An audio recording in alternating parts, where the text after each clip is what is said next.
And we are blessed because for today's video, makakasama natin si Kapanalig Russell at si Father Joel Carlos San Luis, ang parochial vicar ng Dambana. Ayon kay Kapanalig Russell, si San Juan ang second patron ng bayan. Ang una kasi ay si San Nicolas. Tolentino? Okay. Yun ang unang dinipili. Kaso yung kumbento, nakapangalan ko sa Limatan.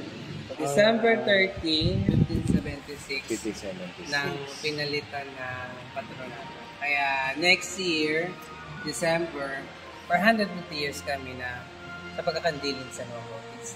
Yan kami ng replica ng Santo Santo Niño de Tondo. Dahil nga, before na maging parish ito ay under ng Santo Niño de Tondo. Bali, ang mother parish ay Tondo. Kasi dito nakagawian, naging tradisyon na araw-araw kami may posisyon. 15 SPPC ang sakop ng parokya, hinahati yun sa siyam na araw. Bawat araw kung may 2 SPPC, may 3, may 1. Lahat ng patron nila kasama sa prosesyon. Sana, ito na sila. Okay, sila magkakasama. Yes, mga patron ng mga SPPC. Kulang pa yan at meron pang hindi dumarating. Wow.